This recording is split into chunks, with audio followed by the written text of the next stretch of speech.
Hello, hello, hello. Unmute My you guys. major games. Hey, Hello, everyone. Welcome to the Flatt Pack Show, episode 85. I know nothing of this. I did not agree to this episode number. There you go. How dare you assume it's episode 85? Wait, it is. Never mind. Oh shit. Welcome to the Flatt Pack Show. I'm your host, Flattmeister. Got my co-host, Switchpoint. I mean, co-host is a strong term. I like to consider myself as something. I don't know. We're figuring it out. We gotta think of like something more politically appropriate. Exactly. I would like to go by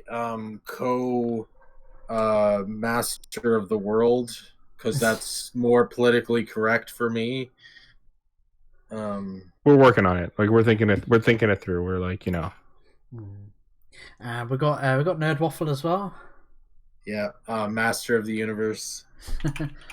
Fortunately, we don't have Crumple Point. He's got an early night. He's going back to uni. But we had a little chat with him off air just about an hour or so ago. Yeah, we decided to keep them all to ourselves.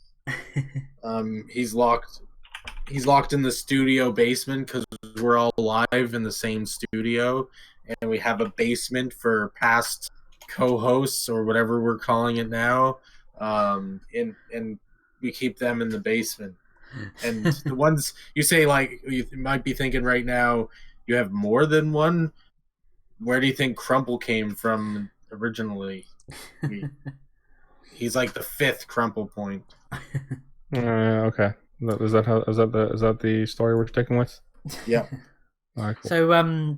So first, I want to apologise to everyone for last week's episode. I'm still having, for some reason, a little bit of like crackling if I have several pages open. So I've minimised all the pages on my laptop apart from OBS or whichever I need. So hopefully the audio will be all right on the video. But yeah, apologies for last week.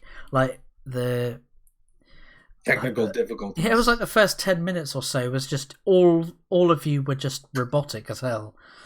But a big thank you to everyone that stuck through the show and got we got through. We might be coming close to having to get Flatt a new computer eventually. If I could, we're gonna have to start a GoFundMe or something. Yeah.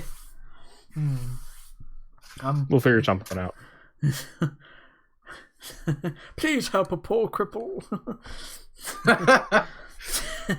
Please, sir, can I have some new computer? No. Maybe. So yeah, how are you guys been this past week? Busy. I mean, I've been around. I've been doing things.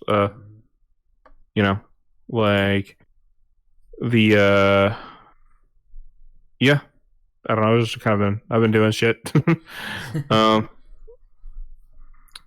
been playing I've been playing a lot of video games that are like, I've been looking for different types of games though, like recently, like where, and that's definitely been kind of that's kind of been like, of course, I've been playing a lot of like strange games, like, you know, like outside of Iron Fury, of course, I was talking about that before. I was also kind of like, I found copies of like No One Lives Forever. Again, like that's a game that you can't find anymore. You can't legally purchase it anymore, or you can legally purchase it, but you can't, like, you have to buy used copies now, or you have to buy like unopened copies and stuff like that, because like there's a whole development hell cycle that's kind of gone through with that game.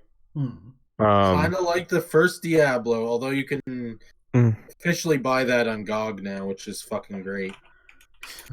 Well, yeah, like what happened is with that game, like it's just kind of like multiple people like own the rights to it now, and it's weird. So if you're trying to get the heads to like flash when they talk Flatt, you're gonna have to like have Discord open. Yeah, I realized that. So yeah. So anyway, so what was I saying? Yeah, like so in this case scenario, like I was like looking for like just strange games really more than anything else.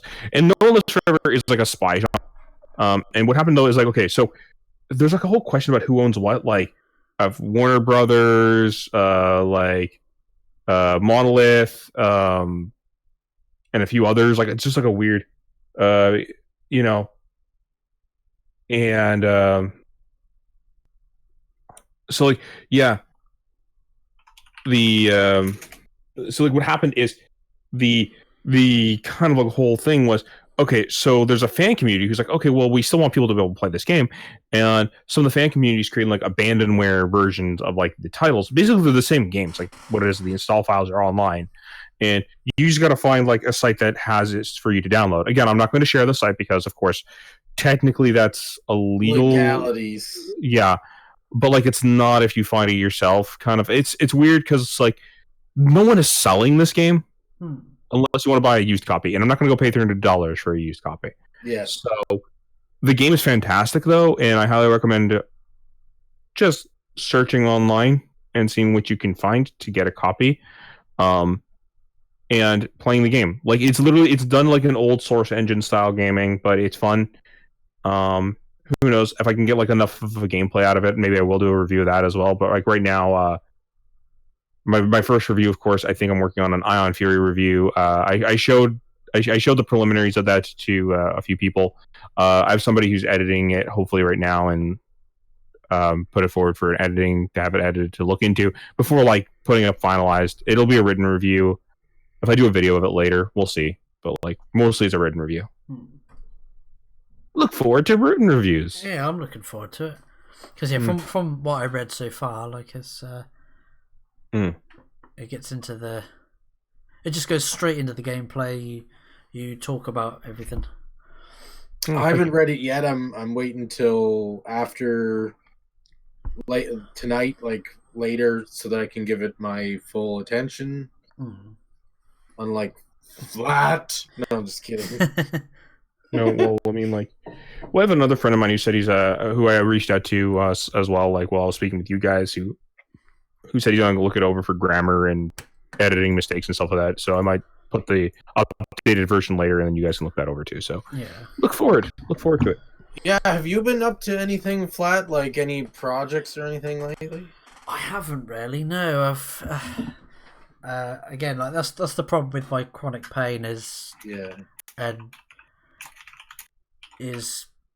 my pain is just unpredictable. I don't know what day I'll be out of commission. Also been going to a lot of doctor's appointments with my wife, obviously, with her being...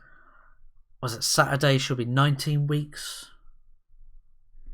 Oh, wow. It's like, well, there you go. That's a creative project that you've done. Is moisturising my wife's itchy belly and... Twins, talking to the babies. I got kicked in the head the other day. By one. Like what? Did the kids kick you in the head, or did your wife kick you in the head? It was one of the babies. It was like a slight pulse on my temple. Oh. So yeah, that was. Well, well, I mean, there you go.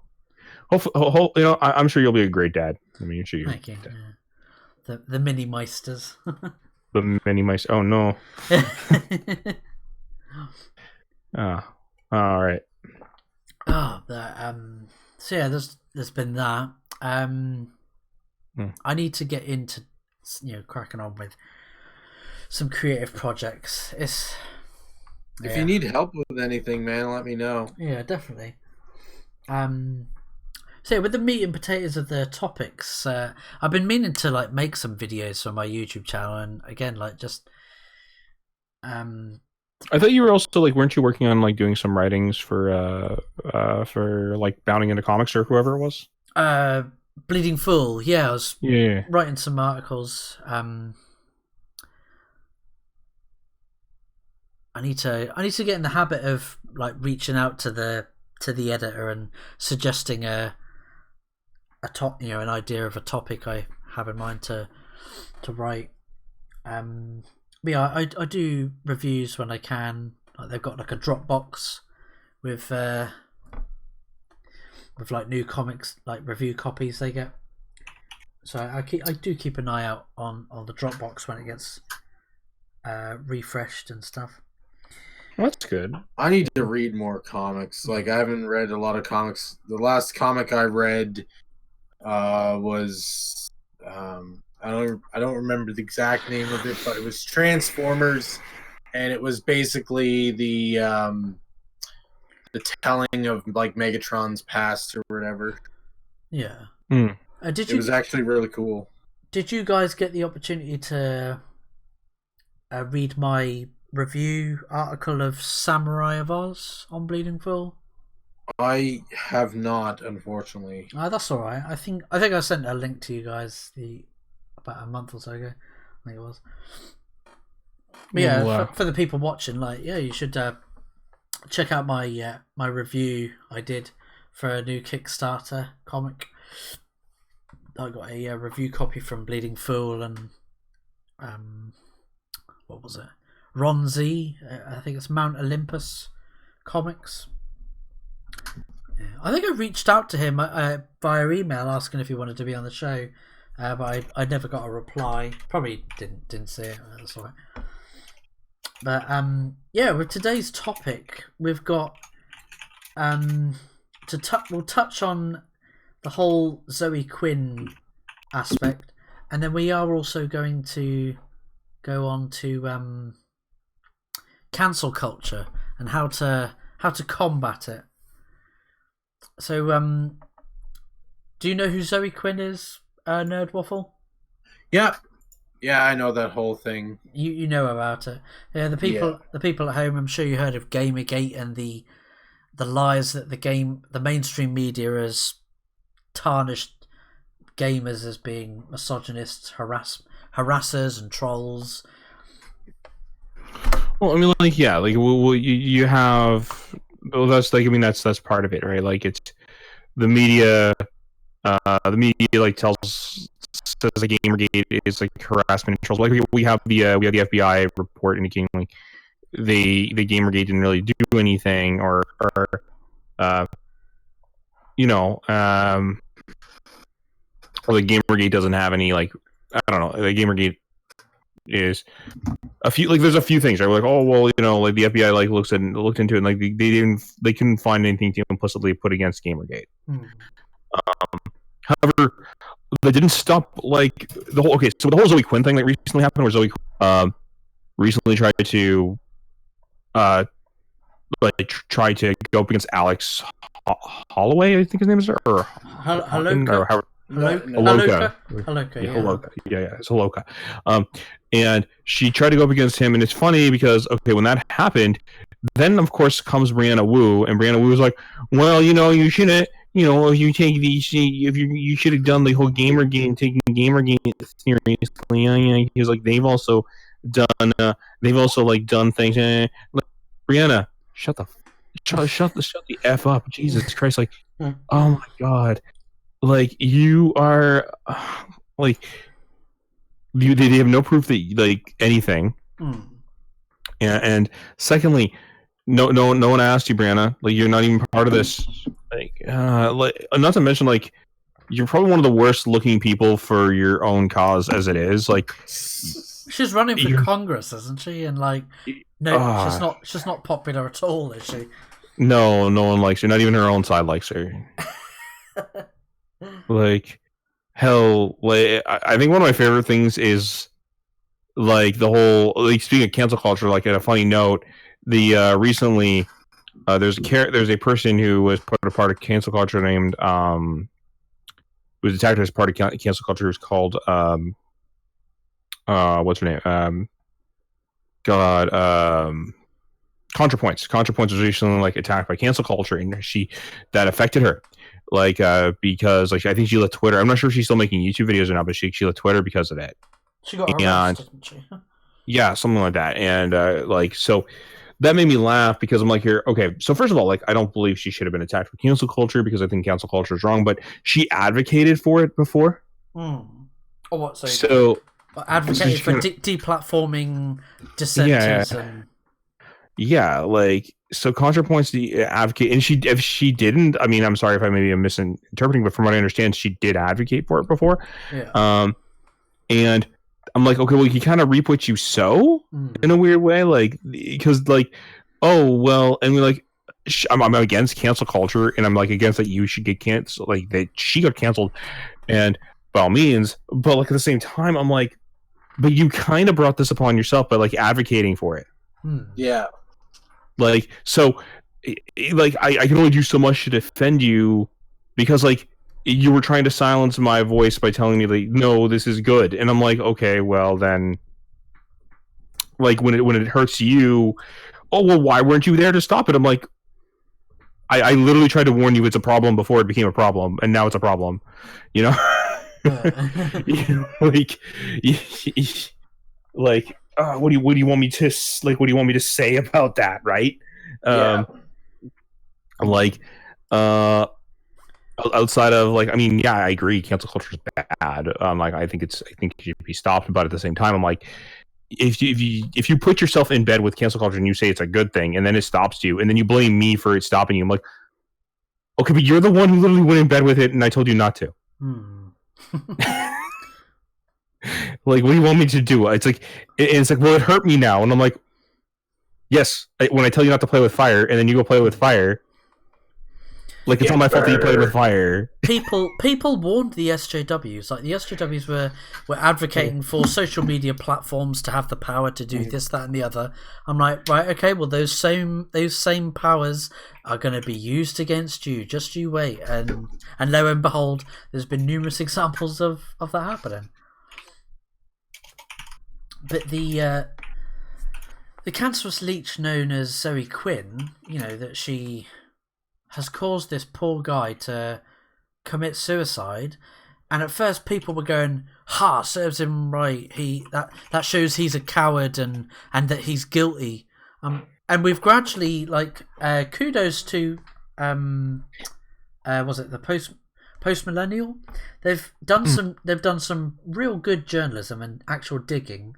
And her allegations, like, she accused him of, was it sexual abuse as well as, like, other forms of abuse, like mental and emotional abuse. Yeah.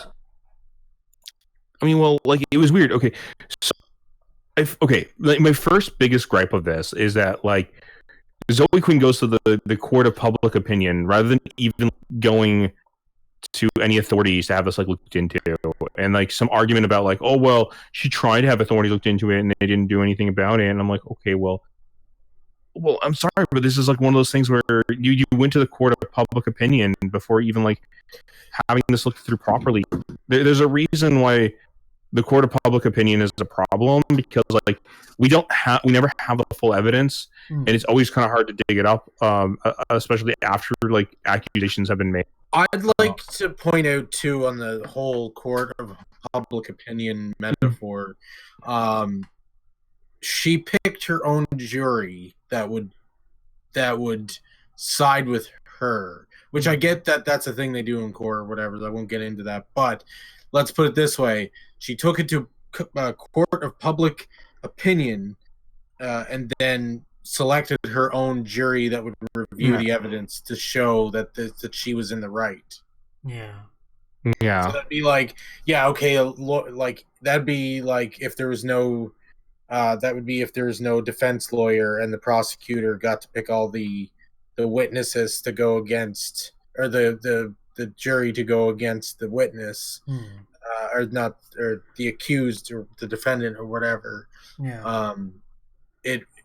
Her going to all those heavy-sided game journalist companies or game journalists was the prosecutor picking the jury and giving the defendant no chance to defend themselves. Yeah. I mean, Maurice Charles in the chat is saying, I'm more aggravated with the manipulation of people with social justification as the scapegoat. Well, yeah, like, that's correct. Like, this social justification, like, it's the mentality, like, that the person that made the claim can't do anything wrong, and, like, has nothing to gain from this. We don't know the full details. Like, they might have something to gain from this. Yeah. You know what I mean? Like, they're like, why would they like we have to ask yourself, like, why would they do this first, right, more than anything else? Yeah. And that's very important when it comes to that. So like, but like in recent allegations is, I want to point out that Kiwi Farms has literally, and whether you like Kiwi Farms or not, that's not the point here. I want to point out the point where Kiwi Farms has now graduated, like Zoe Quinn, from lolcow to to even a worse scenario than that, because her actions have had consequences now, and somebody's actually like taken his life. Yeah. Yeah. Like he didn't act like, she claimed that he physically isolated her. Like, she moved in with him up in Winnipeg or somewhere. Yeah, like he was somewhere in Canada. Even though the post-millennial managed to find tweets from 2012 when she'd moved up there with him, and she was actually going about, like, going to places, and she was free to move about. He wasn't actually physically confining her and isolating her from her friends. But the latest article, let me bring it up on OBS. This latest article on post-millennial is, it seems like we already know he suffered from severe mental health problems. Mm-hmm. And he actually predicted this. He actually predicted something like this might happen to him, which makes it even more. He said that something along the lines of, "Oh, they're going to try and ruin me, ruin my life." Yeah. But apparently, a source close to him has reached out to post-millennial and has leaked this private DM they were having with Alex Haloko back in August 2014. So this is just on the iceberg, tip of the iceberg of Gamergate, just about when it started. And he's saying, he even called her a pathological liar, didn't he? Like, he said, I've played pathological liar quest. And one of his friends responded back like, "Oh, I heard you played that co-op," and he went, "Yeah, it's worse. The longer you play it, the worse it gets." So he's taking a dig at Zoe, but it seems like he actually loved her, right? It really comes across that he was quite a gentle soul, and obviously with his depression, anxiety, and mental health problems, he obviously didn't want to lose her. So, and that, I don't know if that scared her with who's like, like, he even offered, like, even in these DMs, he offered to pay for couples counselling. And that he offered to pay for it, and she got freaked out, and she said, "Oh, if that's here we go, I've managed to find it. Offered to pay for it and whatever because I knew she was broke." Her response to that was, "Well, if you think you need that," and I was like, "No, this would be good for both of us to talk about whatever is going on." She responds, "Well, if you think you need to do that." She really sounds like a cold, callous person, and he, was trying to repair a relationship, and she was like, "Oh, I can't deal with this baggage." I'll be right back. Yeah, that's right. But she used him as because he was quite successful with his indie game development, and his foot in the door. She was using him as a leg up, and I think that's what made the relationship come to a. I mean, I kind of don't want to speculate what is what in that, because I don't know. Here's the thing: is if I'm gonna be, I don't like Zoe Quinn. From what I don't know her personally, but from what I've seen of her own actions, that she's made publicly, I don't like her. But I would say that I don't want to speculate what exactly happened. I think that maybe he did some stuff too. Maybe she did stuff, but still, what she did was not excusable. Her behavior, like, we have to not be, there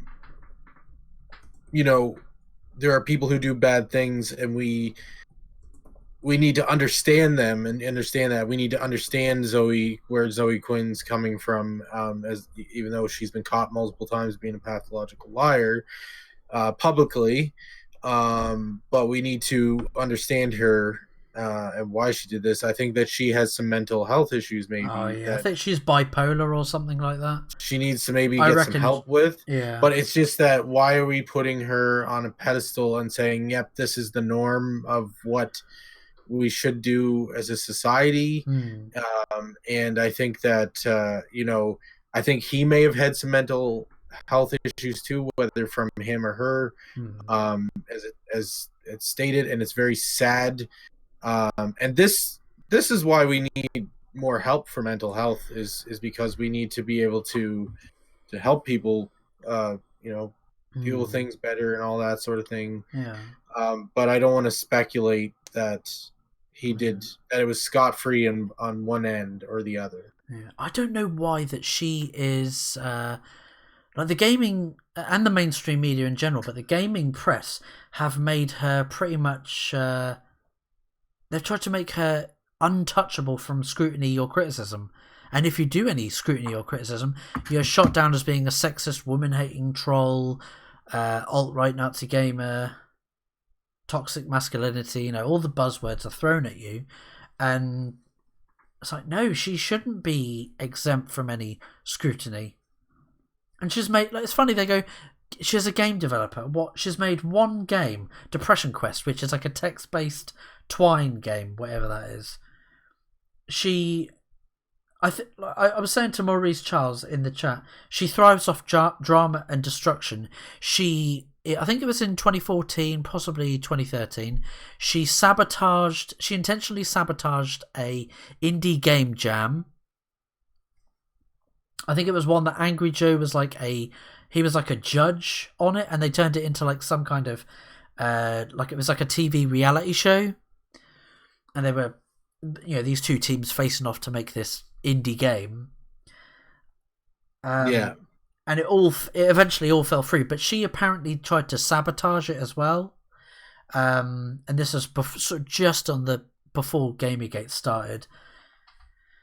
Yeah, I think she uses people to get a leg up.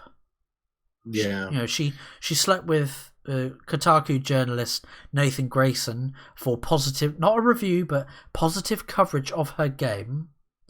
It was a conflict of interest, and that was one of the key. The main thing that kicked off Gamergate was game journalists are being unethical and they're not disclosing relationships, friendships, and conflicts of interest.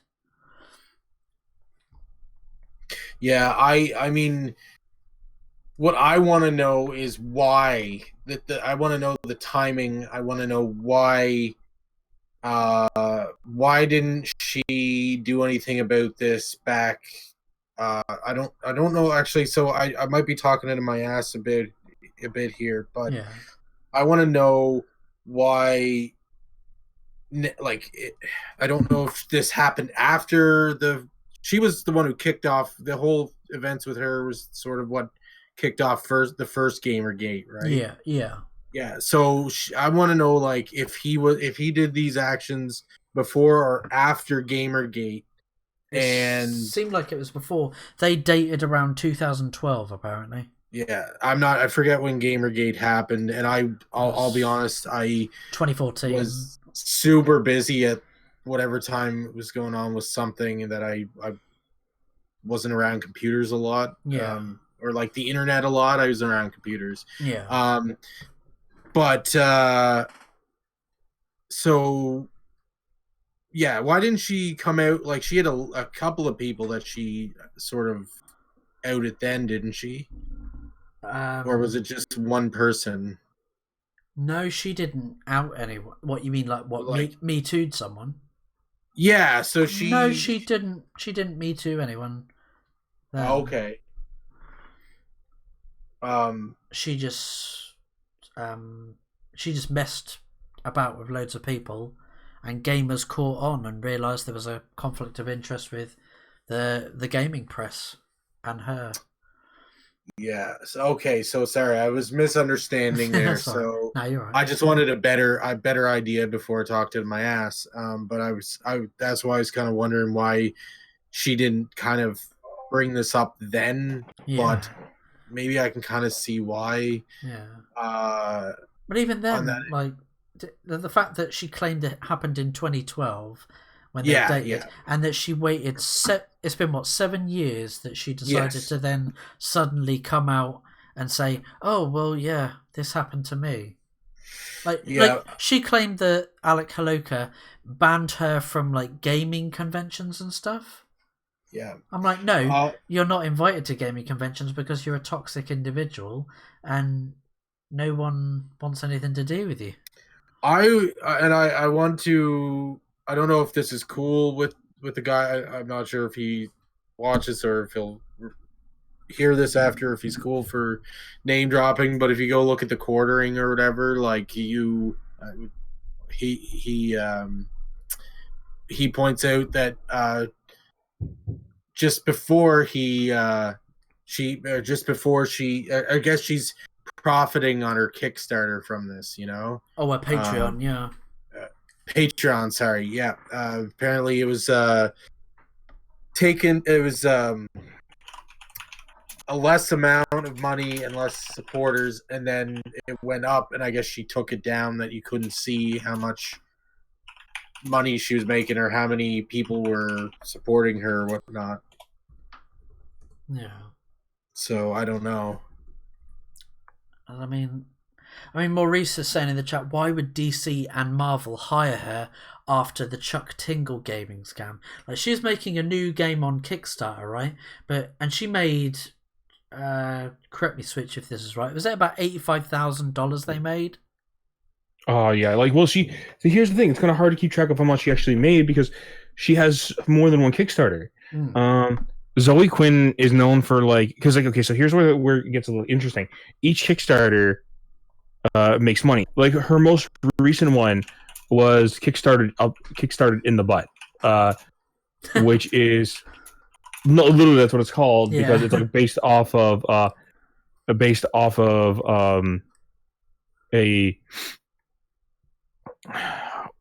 like a Chuck Tingle novel. I mean, if you don't know who Chuck Tingle is, I look him up. It's fun. He's just funny to check a look into because it's the whole Chuck Tingle thing. But that's not the point. But yes, just check out Chuck Tingle if you get a chance. But Kickstarted in the Butt is an actual Kickstarter, where she made, like, in that one alone, we know that she made over 85,000, and then. But she had other Kickstarters where she made money from as well. And there's a conspiracy going around that, like, she doesn't really have money and she's been doing these Kickstarters to get money. Yeah, well, she went on shortly after she got that reached the goal of on Kickstarter for a Chuck Tingle thing. It's like is it like a visual interactive novel or something game? Some kind of dating game like that. Yeah, like, well, she did have one that was actually already like a visual novel game before this at one point. But she went on holiday to Japan for like a month. She lived in Japan, and that must be really expensive to live in Japan for even a month. And then suddenly she goes, "Oh, I've got no money, so I'll be coming home." Yeah. And people are like, and that explains like why Chuck Tingle hasn't come to fruition, because she spent all the money that was supposed to go to the game. All of the pieces of the puzzle seem to fit so neatly. She seemed to be working on a game with the Alec guy. Too is I guess they were working on a game too. I don't know if I saw it in the same quartering or if I saw it on that news the article there, but. Yeah, apparently they were supposedly sort of working on a game, some kind of dating game or something like that too. I forget what it was called though. There was like visuals. They made like there was like a drawing or something where they came up with the different options for the dating game, so they're both kind of working on it together, I guess. I think it was in the article actually, because I think it said that he would fly her out or something like that. Yeah. But I'm not sure. I guess something... they were meeting up to talk about making this game. And yeah, was it something Cupid or something it was called? Yeah, Cupid something. Yeah, I think I was okay, Cupid. No, okay, Cupid. No, I know what you guys are talking about. It's something similar to that. Yeah. I know exactly what you guys are talking about. But like, yeah. Oh man, Jesus! Apparently, the post-millennial has been getting DDoS attacked. People are attempting to shut the website down since like they released their first one of their articles. Cancel culture's at it again. It is, like, and that is so transparent. Like the timing of it, like shit. Like everything she touches turns to shit. Like with her ironic that the anagram for it is called CON, the Crash Override Network, claiming to be an anti-bullying, anti-harassment organization, yet she didn't pay. She refused to pay and practically made volunteers homeless, didn't she? Because she refused to pay them. She took advantage of a lot of trans people that offered to help with like programming and stuff for Crash Override Network. Well, she seemed to take advantage of a lot of people over the time, like, because is it true she didn't actually ever release a game at all, but somehow, or did she ever release a game? I don't think she did. I love the picture that you just sent. Then, what's the magic word to get what you want? I'm offended. It's like a take on old circus or whatever, family circus. Yeah. Yeah. And Maurice says she made $20,000 over the original projection for Chuck Tingle. It's like, jeez. And that game didn't even release. That must be very nice to make money just for, like, what kind of work did she ever do to earn this money? You know, like there are people who work their butts off to make scraps, and she just comes out and accuses somebody of something and then gets $20,000 here and this amount of money there, and I'm sure she talks about things to friends that she's gonna do that, but hell, like I've talked about to friends about projects I'm doing. Where's my $25,000, $20,000 or whatever, you know? Yeah. It is infuriating to see that she's taken advantage of all these people. Like Maurice taking advantage of the trans community as an insult to injury. She doesn't practice what she preaches. Oh, she claims that she's non-binary now, or she identifies as queer and non-binary. Like she's not a... I mean, anybody can say anything they want, I guess. Maybe it's true, but I don't know. I can say whatever I want. What was that? But she sounds like a toxic individual. I think in the second article on Post Millennial, they said, I think that's it. It was a screenshot of the DMs that Alex was having with one of his friends, and he was saying to his friend that, we would go out to like a bar or somewhere to meet up with friends, and that she kept going to the bathroom, and she was like, really? Yeah. So they're in a... Here, I've got the screenshot of the thing. Another time we went out to this Yuri's night thing. She got wasted and was hitting on all kinds of people. It was super new to me, like people I was in a relationship with being super flirty with other people. I was trying not to be judgmental. She kept going to the bathroom and saying there's a girl that was hitting on her, and after like 3 or 4 times I was like, you want to just go make out with her, because if you really want to, go for it. And she did this whole no, I only want to be with you, blah blah, and then kept going back to the bathroom. Later she had a huge breakdown about how everyone hits on her and it's so unfair and evil, etc. That's it, it's the patriarchy's fault, isn't it? It's always the patriarchy. I wonder if she's going to the bathroom to do drugs or something like that. Yeah.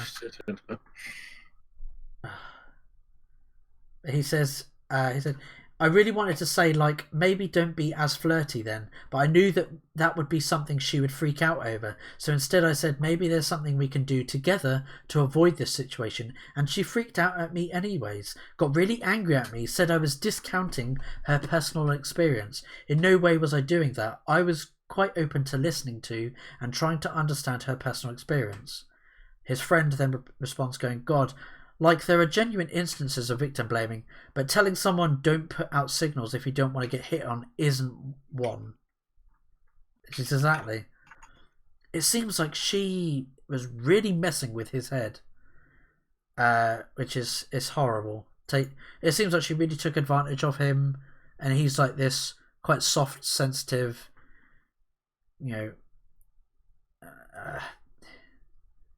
unfortunately suffered from all these mental health problems. And like again with this bit where he said that he offered to pay for couples counselling, that's a really sweet thing to do, but she seemed to like throw that right back in his face.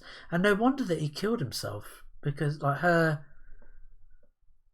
trying to claim that she that he was abusive to her.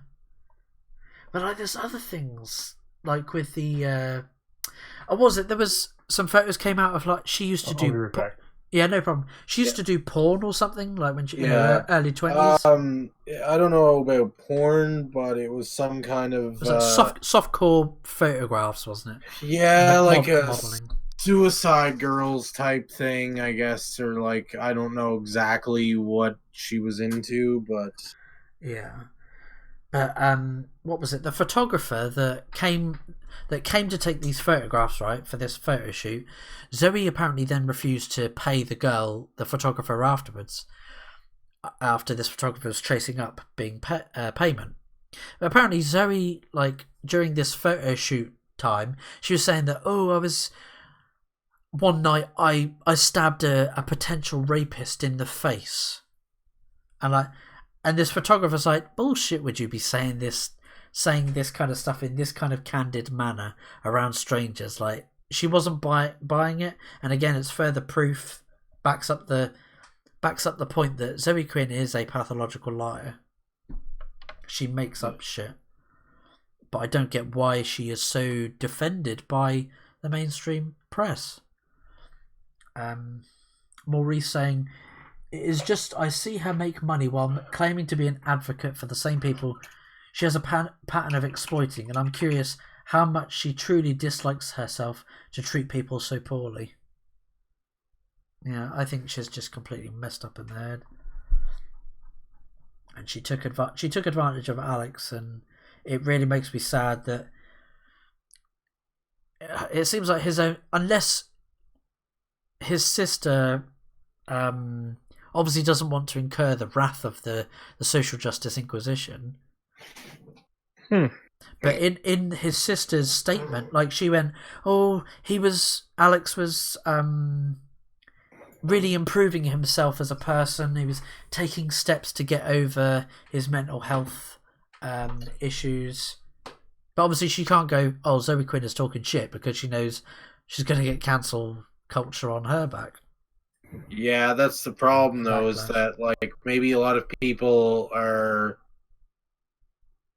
afraid to go against it because I don't know, like it's yeah. I mean, see, here's the thing about like cancel culture is like so many or we should talk about like the zeitgeist more than anything else. Like, okay, depending on who you invite into part of your zeitgeist is like what happens. You know what I mean? Like, what's a zeitgeist? Sorry, what's a zeitgeist? It's like the society of like a group think. It's the society, like it's the society of everybody that thinks like thinks a alike. Hive mind. Kind of. It's similar to a hive mind. It's like okay, like the definition would be like a general intellectual, moral, or cultural climate of an era. Like that's like the general definition of it, right? So And that's like what you find in Merriam-Webster's dictionary if you like look it up online. So the idea of like that scenario means like that it's the agreed upon moral and cultural standards of everybody that's like together, right? Yeah. So it is kind of like the hive mind. It's kind of like, but it's not like quite 100% like the hive mind, because like these people still have like their own personal like beliefs and stuff like that, but like they're all kind of like, but these are the agreed upon ways to discuss these things or like go about these things, kind of thing. You know what I mean? And yeah, like that's definitely kind of like what that is kind of like the zeitgeist type of people. You know what I mean? Yeah. Sorry to interrupt. I just wanted to. I keep hearing you say it. I wasn't sure what it was. Yeah, no worries. So, with regards to cancel culture, like, how do you think? What do you think is the best way to combat it and push back against it? That's a hard one because,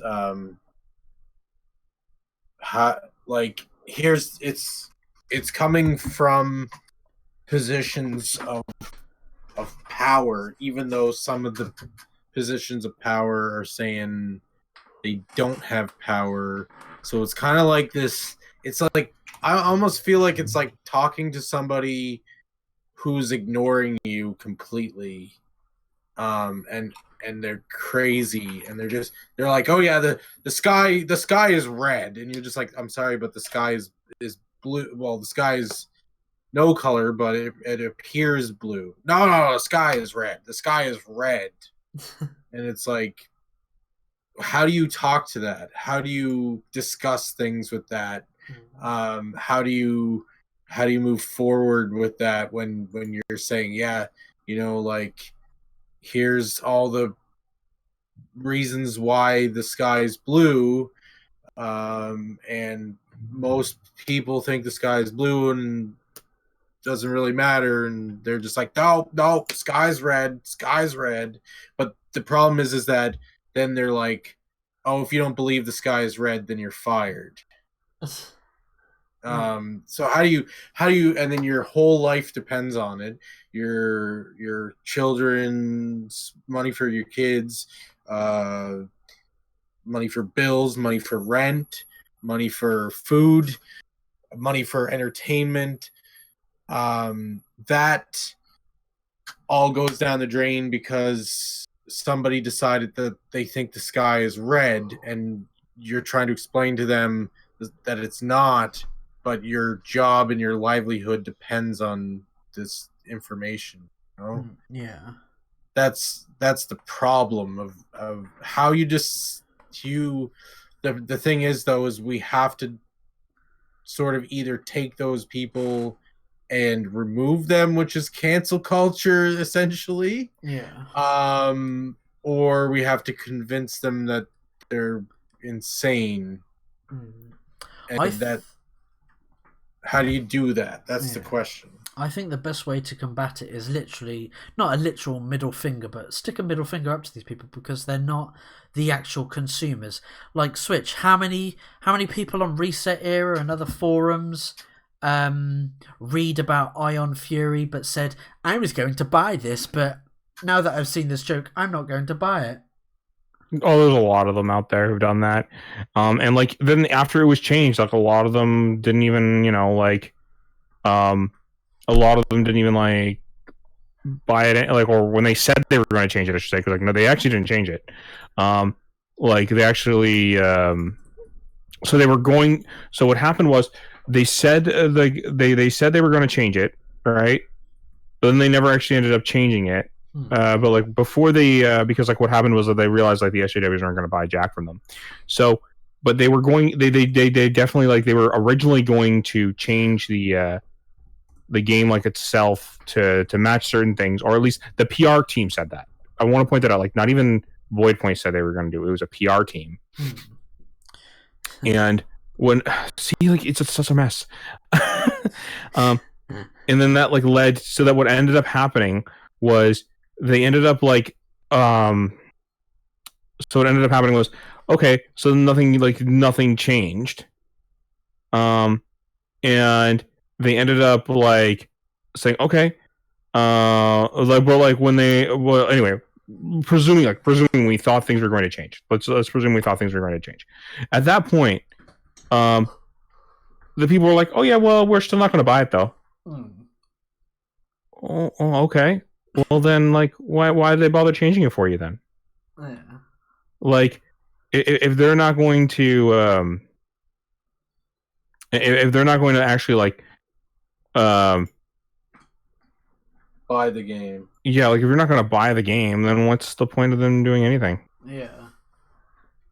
You know what I mean? Like, yeah, like even after a studio apologizes, or if they make the change or self-censor, these people are still going to go, I was going to buy it, but not anymore. And now that they've done this, I don't think I'll still not buy it or play it. Yeah, I don't even think, to be honest, they were interested in buying it to begin with. No, they obviously weren't. I mean, like, was it Kotaku is trying to? They reviewed the what's that RPG called? Greedfall. They gave it a good review. Like they said, oh, really enjoyed the combat and story and characters are really cool. But then they started complaining and like making the most of the review negative because of like the game didn't tackle colonialism, and even though the story is apolitical with like with that stuff, they were complaining that the story wasn't browbeating the player with, oh, this is the right thing to do, rather than letting players have choice. Oh yeah, like they were not like, yeah, they weren't even gonna like, they weren't even gonna bother. Like that wasn't the, you know, the, yeah, like, god, it was a mess all over. You know what I mean? Yeah. And but like they don't care, like, you know. Yeah. But I mean, outrage is actually a good marketing tool for people. I mean, you only have to look at Matt Wenger, who came on the show a couple of weeks ago with his Super Harem comic. You know, and that, yes, he said, I'm planning on triggering the SJWs, making them and that will get my comic noticed. And lo and behold, it did.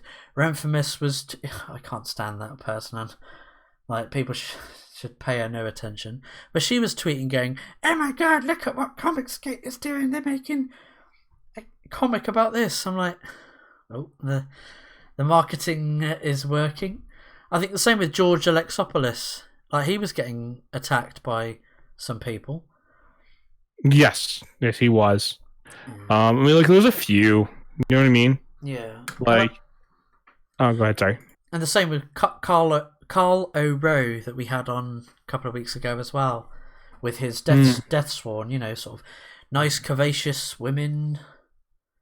These badass-looking female characters, and you know, and these people are gonna about it, but they would never plan on purchasing the comic in the first place.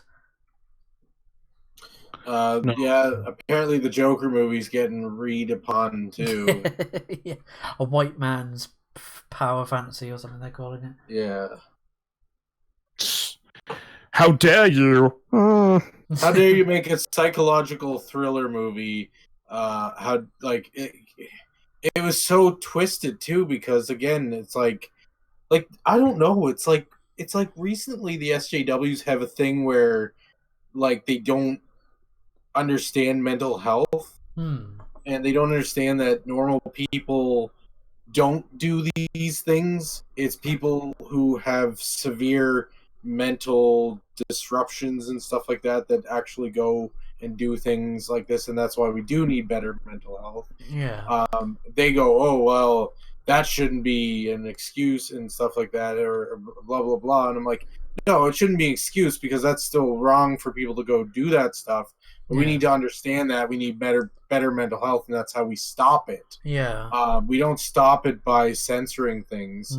We don't stop it by doing all these things. We stop these issues from happening by healing people's mental states, because any sane person understands how wrong that type of thing is.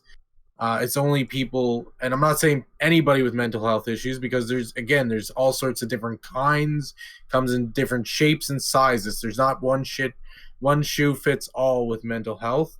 But for some reason, the SJWs think that one mental health issue is the same for everybody. Like, I guess that's their mentality for a lot of things. I guess is that, it's this way or nothing. And it's like, no, you know what? Any sane person's going to be able to walk into the Joker movie, watch it, realize, oh, this is a psychological thriller. Yeah. Oh, this is a fantasy. Not a fantasy per se, but like a fantasy in the sense that it doesn't happen, like a fictional movie. That these are ideas that you don't get ideas from this movie unless you're looking at writing something like it. Yeah. Or whatnot. You don't get real life lessons from this movie if your mind is able to comprehend that. Yeah. If it's not, then you need professional help, and we need to offer that help to those people. I find it funny that SJWs constantly go, "Oh, we need to better mental health care," but at the same time, denigrating men and using incel as an insult to people. I'm like, where did all that compassion go that you claimed that is needed for people? It's compassion for one type of person, or multiple types of people, but not everybody, just specific people. Like there's a movie coming out that is called Cuck, and it shows like this person is radicalized into an extremist group by watching YouTube channels and stuff. He is basically like an incel type of person. I think the movie does stereotype a bit. I think that's kind of the point, you know what I mean? Like, I think it's supposed to stereotype a bit on purpose, you know what I mean? Yeah. Like, but I don't know, maybe I'm wrong.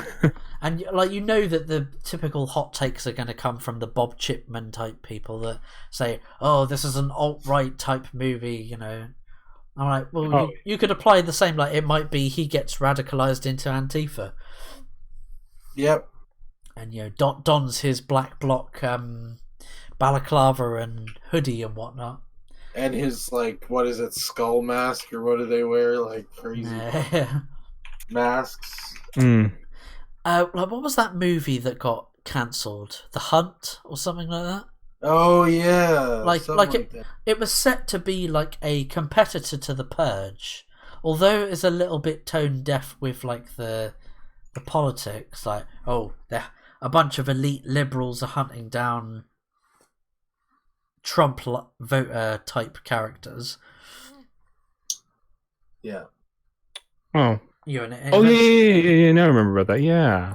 Yeah, and it was set to be a good competitor to the Purge movies. Like, I wouldn't have mind watching it, but I don't know why they caved and then cancelled it. I don't know.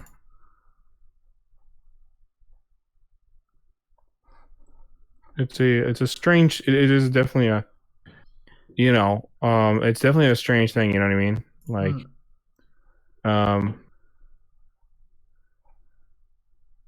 and I don't quite like. I don't know. There you go. I don't know how to explain it, because like I think it's like just like a weird part of like that. Like a weird part of like that thing. They don't like that kind of stuff, right? Yeah. Like they can never. Okay, so they can never like actually. They can never accept anything from like the opposite spectrum, or from the specific group, like the uninitiated group. But like they'll always tout about how like that stuff that they don't support. Yeah. Like, oh well, we hear it's like, oh yeah, well, like this stuff, like, oh well, they're putting us down and we need to defeat them. Okay, and I'm like, okay, Well, I appreciate that, like, you want to have like a voice against them. Here, the problem is, and this is just me pointing this out, you're not stopping them. And because you aren't doing anything to, like, you're the one preventing them from putting stuff up. Like, you know what I mean? Like, you're controlling them more than they're controlling you. Yeah. And whenever they try to put something up, like, you're like, no, you can't have that. I'm like, well, wait, but isn't the point of this that you wanted them to have? Like, isn't the point of this, like, you're the opposition? Yeah. Right? Like, you're the one, like, that you're, again, and maybe I'm wrong, but like, you're supposed to be the opposition. You're supposed to be the one, like, that sorry, you've become the opposition. You know what I mean? Yeah. And like, wouldn't that make more sense then to wouldn't it make more sense then at that point to be like, I don't know. I'm just thinking here because this is weird. Like, wouldn't it make more sense to be, okay, you need, okay, so sorry. The I would say, like, yeah, sorry. Wouldn't it make more sense to, like, say they have their propaganda and you have your own, right? So then you can then face them. But, like, you're not even, like, letting you're only letting your propaganda in at this point. Yeah. You know what I mean? I don't know. It's weird to me. Yeah. So I find funny with, like, the difference between SJWs and, like, us anti-SJWs. We never call for a SJW project to be cancelled or because they have it in a lock, or for them to change. No, you're right. Have it in a lock. Did you say? Yeah, they have it in a lock where if we did that, they'd be like, "Oh, racist, fire him." Yeah. Yeah, we never call for any SJW project to be cancelled or to be changed in any way. But that's the thing. They co-opt already pre-established franchises. They did it with Mass Effect. Like, Mass Effect Andromeda was, co-opted by these parasitic leeches, these creative leeches, and change everything into propaganda. Whereas we laugh, mock, or we just face palm and roll our eyes going, "Oh, why did you do that? Okay, I won't buy it then, and I'll vote with my wallet." Whereas these people, they never intend on buying it in the first place, but once there's an outrage that they can create a controversy out of, they jump on it, and lo and behold, you get cancel culture. Because too many studios have bent the knee and kowtowed to the loud minority mob. Yeah, like, I don't. Oh man, like, it's weird.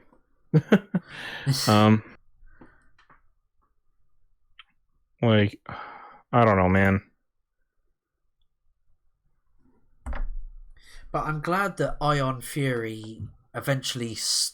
I wonder what changed their mind. What made them go, do you know what? No, we're not going to delete that.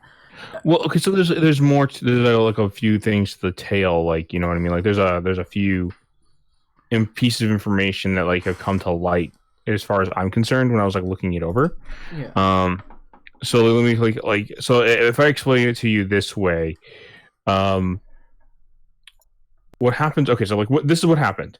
All right, so Ion Fury spoke with, or the creators of Ion Fury, sorry, I should say, like, spoke, which is Voidpoint is the actual company that made the game. They're the developers. 3D Realms is the publisher, and 3D Realms had a PR team. I can't remember the name of the PR team. So what happened was that PR team was the one that was, like, pretty much making all of these claims, right? I mean, there's a few things that like Void Point had kind of agreed to, but like they didn't really agree to everything. So Void Point then got in contact with Sophia Narwitz, and Sophia did like an actual in-depth review with them, like about like everything that was going on. I highly recommend with like checking a look at her article in regards to like the Void, in regards to like Ion Fury and the whole details there. And we find out that like when she was speaking with them, there was a lot of things that they didn't agree with. And then during their discussion with her, they came to the agreement that the game shouldn't be censored, and the game will not be censored. And like I think they were just gonna like not censor it anyway. But like what happened was they decided, okay, like we're not censoring the game. There's a lot of like little details, and like a lot of stuff that was going on that they had to discuss. So they discussed like they actually discussed like the actual the allegations and everything that's going to be going on there and like all the details, and they put it out on regards to, you know what I mean, like they put it out in regards to like what was going on and what people should expect, you know what I mean? Yeah. So I have to say to them, like, you know what, I'm glad that they did this.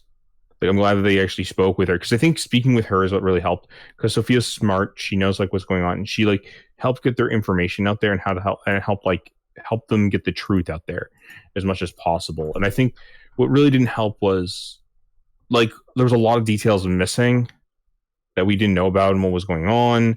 And I don't know who to really blame there, because like I mean, I understand people are just trying to get news out, but like one could argue, oh well, you know, get the full details. But like at the same time, there's only so many details that like some people are even allowed to get their hands on and what's going on. And so I'm glad that we kind of got those details and that kind of helped. And yeah, the game is like, the game is fantastic. I would say definitely pick it up. Especially if you want like a shooter that's definitely different, that stands out, and like, that isn't just like a corridor shooter like we've known like these past few years.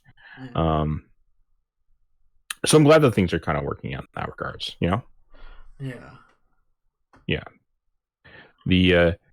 But yeah, like I think it was mostly them speaking with Sophia that really helped things along more than anything else, you know. She's a good journalist. She really hard, puts in hard graft, doesn't she, into her work? Yes, she does. She puts a lot of work into her stuff. Was it Maurice is saying? He's written quite a lot. I'm trying to read. He goes, personally, not blame SJWs, rather the people who finance them to holograph their images for personal gain, i.e. Harvey Weinstein, who parties the same endorphin rush for power control that Zoe Quinn exhibits. I mean, yeah, she definitely has her. She definitely has her things. A lot of them have like their problems. You know what I mean? Like a lot of them are. You know, a lot of them are definitely.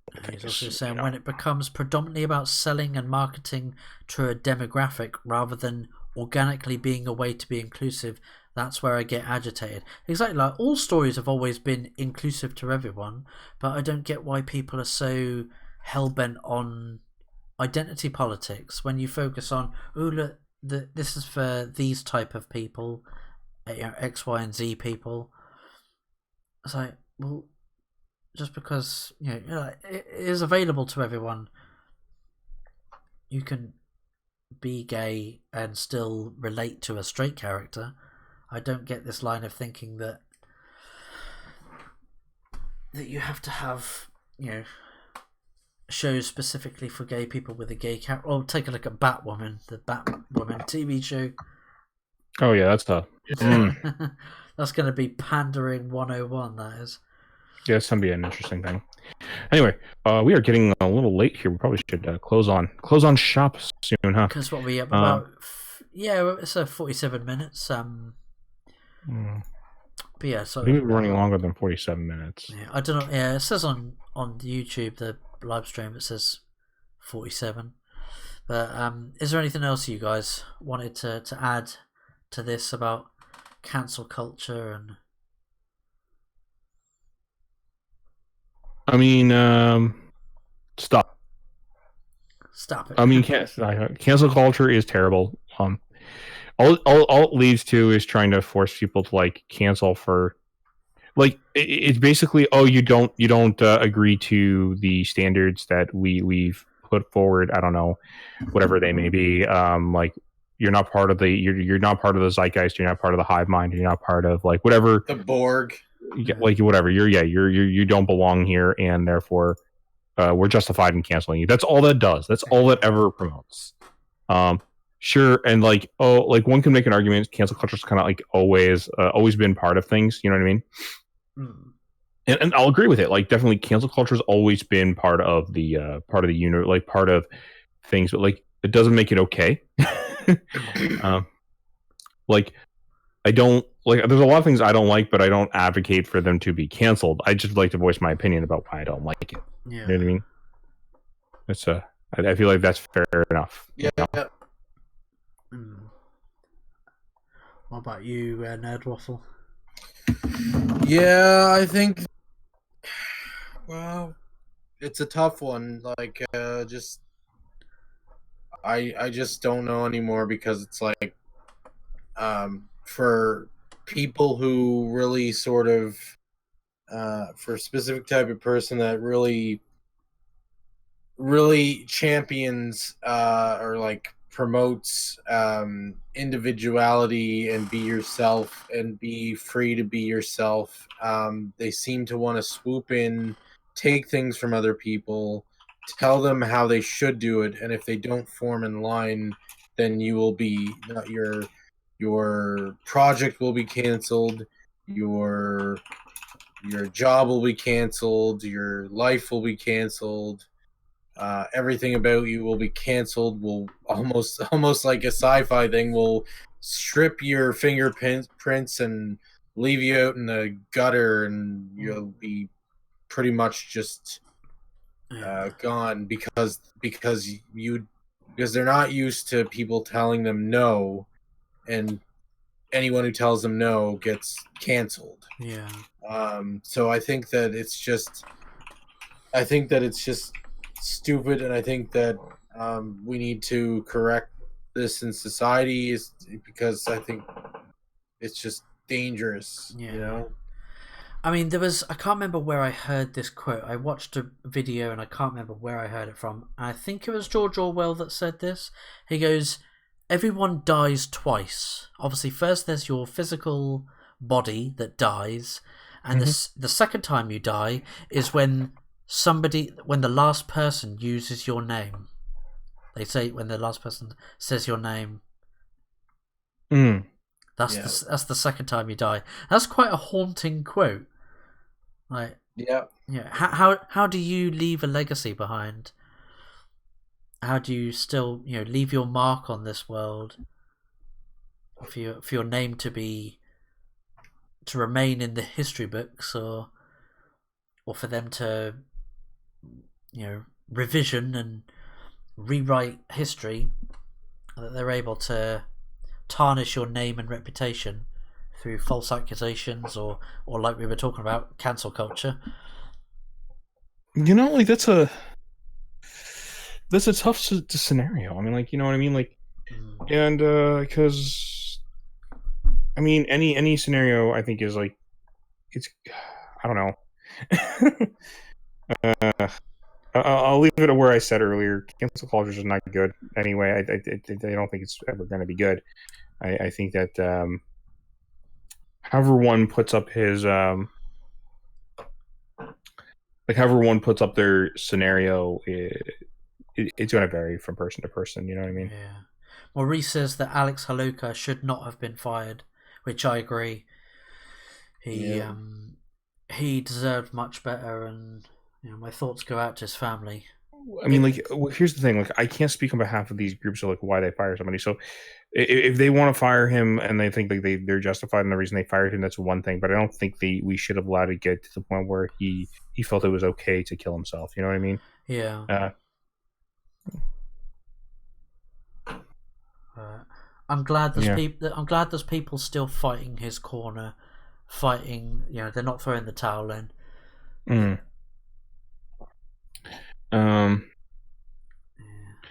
And yeah,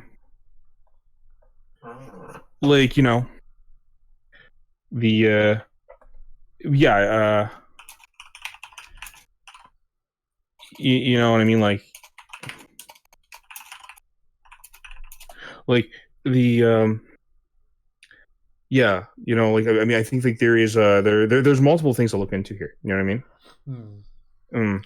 I'm sure there's going to be more dirt dug out about Zoe, and hopefully it'll be the end of her, and it'll force these mainstream outlets to finally tell the truth, to stop defending her, and it'll definitely hit a dent, a chink in the armor of cancel culture.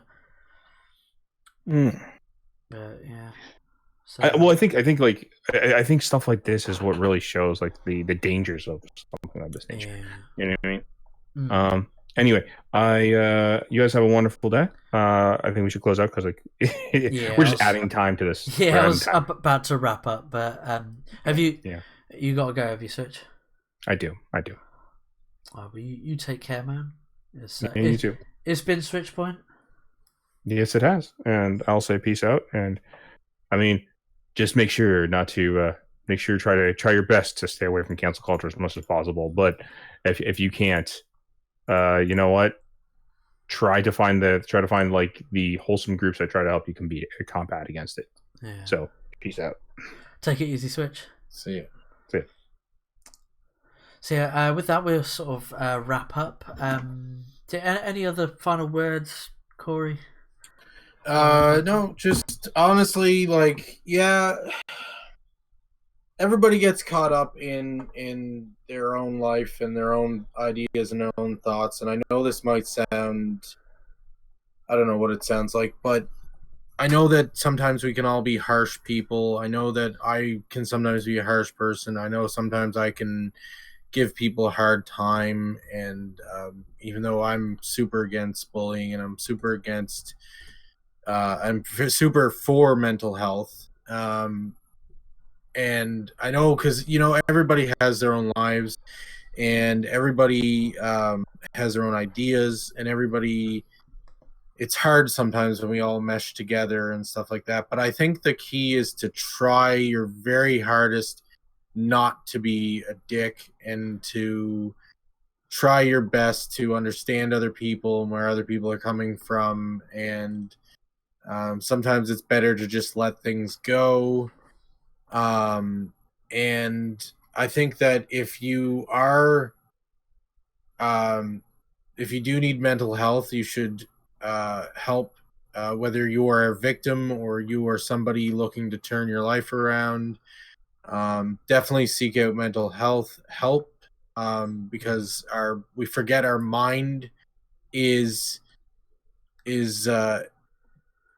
another part of the body. Like, if we got sick, we'd go to a doctor. And I know that saying's been said before, but it's very true. If you get sick, you immediately go to the doctor.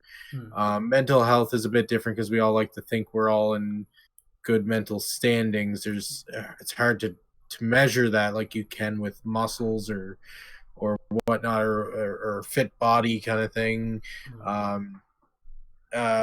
or just not being physically sick. So I think that it's important to get checked out for mental health, and I think it's important to take care of your mind. And I think that I think this was a waste of a life, and I think life is precious, and we only get, as far as we know, we only get one life to live. And it's unfortunate that Alec life had been cut short for the wrong reasons. Well, there's no good reason, but for these particular reasons. And I think that it's, again, important you know, because if she is suffering with mental health issues and he was suffering from mental health issues according to his sister, again, these things can be prevented through people being a little bit more kind to each other, a little bit more understanding, and to seek mental health help, whether you are the victim or you think you're the victim, or whether you are somebody who has inflicted pain onto somebody else. You could also be suffering from mental health issues, and I think it's very important that we all address this, because you know, the more we help people get a healthy mind, I think the better the world will get, and the less we'll see of, like, you know, all these major things going on in the world, like all this fighting and shit like that. I think we'll be in a better place in the world. But that's just my thoughts. Yeah. And remember to hug the person next to you and be the change you want to see in the world. Like, make your own. If you don't like how the movie industry is going or the comic industry is going, you don't have to be popular. Your thing doesn't have to be well received. Your thing doesn't have to be liked. It doesn't have to be seen. But you know, if you feel like you have to make a change and you have to make a difference, and you think you have this idea that you have, definitely go do it and be the change you want to see. Yeah, definitely. So I want to thank Maurice for tuning in live, as well as any other people that have tuned in. Maurice has thanked us for our. He said, it's a tough topic with intelligent takes.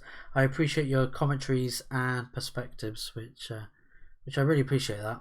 We definitely appreciate that, Maurice. And I just got a comment. Some people call me Space Cowboy. Some people call me Maurice. Wow.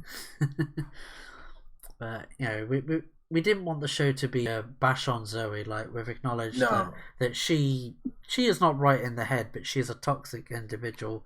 I didn't want it to be a just bash Zoe video. But yeah, Maurice says, put creativity out there. Heck yeah. We need more creativity. So hopefully Maurice and everyone else will be getting more indie comic creators. I'm also in contact with someone who does comics, graphic novels, as well as tabletop RPGs. I think there was a game that he is in development that has a tie-in comic book that he was going to come on the show sometime, hopefully in October, I think he said. As well as another creator, Doug, I can't remember his surname, McCoggle is his name. Door Kickers, his comic. We'll hopefully be having him on sometime at the weekend. I'll keep people posted.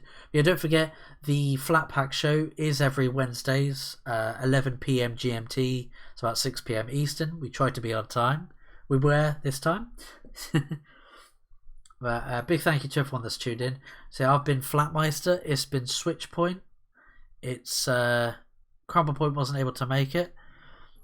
And it's been Nerd Waffle. Keep it toasty. And we'll catch you in the next episode, everyone. Catch you later. Bye.